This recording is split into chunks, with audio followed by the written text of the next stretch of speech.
in terms of the inter-firm rivalry, there are a lot of significant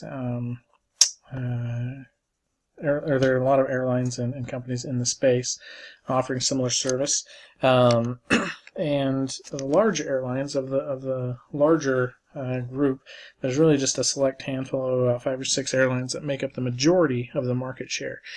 So Delta is certainly one of those. However, the smaller airlines, what we've seen in recent years, especially, is that they come in and they compete in terms of with the large airlines in terms of the pricing. So to the customer and consumer, a lot of the times, price is really the driving factor, and so they're able to compete efficiently with large airlines, even though they're smaller airlines. In addition, in terms of the inter-firm rivalry, a lot of the airlines, they'll use mergers and acquisitions to get new routes. So they won't necessarily buy new airplanes and build up new hubs, but they'll acquire airlines with existing presence at hubs that are key to their future expansion and plans, and acquire new routes and that way. So that's kind of a couple of the ways that they compete between the different airlines.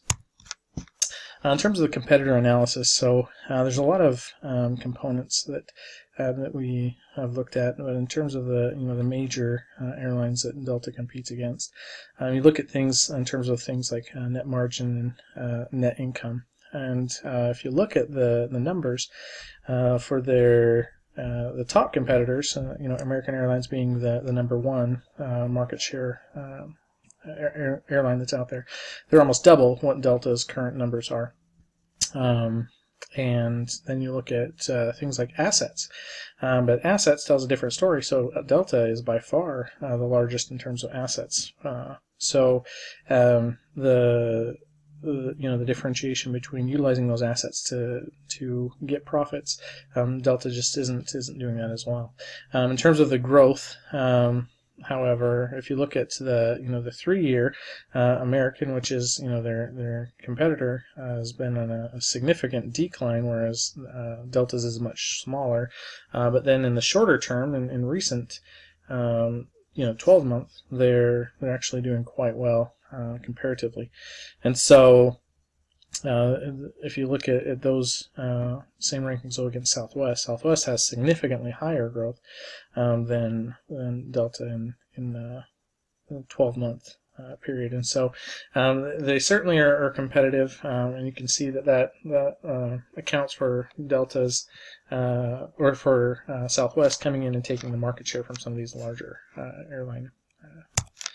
And then in terms of just some key factors, success factors, we looked at, of course, market share, which is an indicator for how successful some of these airlines are, and how successful they are at acquiring customers. But then you look at things like customer or partner airlines. Partner airlines allow you to have access to a lot of resources that aren't currently available, and so Delta has a pretty significant number of partner airlines like American. Southwest, however, has 0, and so one would assume that if Southwest was to expand in this area, as they're also taking market share from others, if they had access to additional routes, that might be a very significant competitor, so that's something we have to consider. In terms of quality of service, you look across the board at all the different areas, and Delta is superior both in terms of the industry average, but also to most of their peers in each of the segments. And so they certainly have some pretty good quality of service. They certainly do have room for improvement. They're certainly not the best in each of those categories. But for their nearest competitors, especially as you look and compare them against American, which is the number one, it's a contradictory story, so it's interesting to see, which means that if Delta did a better job of competing in American's direct routes, they might have a better chance of getting some of their customer base because they offer better quality of service. In terms of their internal of the company, so they do have the oldest average age of fleet among the top competitors, and what that means, it translates into higher costs. Because the planes are typically going to be less efficient in terms of gas. So that's something that they are actively working on, and decreasing the age of their fleet and renewing or replacing some of the older MD planes that they operate. One of their key core competencies is they do own an oil refinery, and so when you looked at their assets and theirs being higher, that's one of the reasons why they do have higher assets. They can use this to their advantage to take advantage of the profits from the oil refinery when oil prices are high, and to mitigate some of the cost impacts for fuel consumption. They can also sell to their competitor airlines as well and get profits from them. They do have a hub in Atlanta, right, as I mentioned, which is the largest in the world. So they do have access to a number of travelers coming in from all segments of the globe. And so that is something also that can be managed and leveraged. They are expanding rapidly internationally. They're actually currently the largest international expanding, or they're the fastest internationally expanding company, airline. So that's one thing that they factor in. And then domestically, they're currently, they compete with a lot of airlines, but they're currently in competition, direct competition with Alaska. And one of the markets that I'm aware of, they're here in Seattle, they're actively trying to compete and take some of that market share from Alaska. So that's kind of a little bit about some of the things that Delta has internally, so the resources that they leverage and some of the drivers, the things that they're working towards.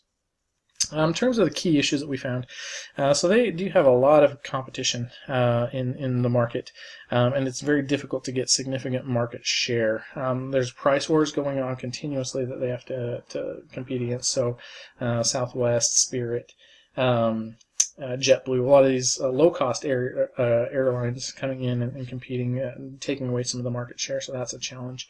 They have had negative profit margins, low growth, and so the management's very concerned about their position. They see them coming back into a kind of a recession sometimes.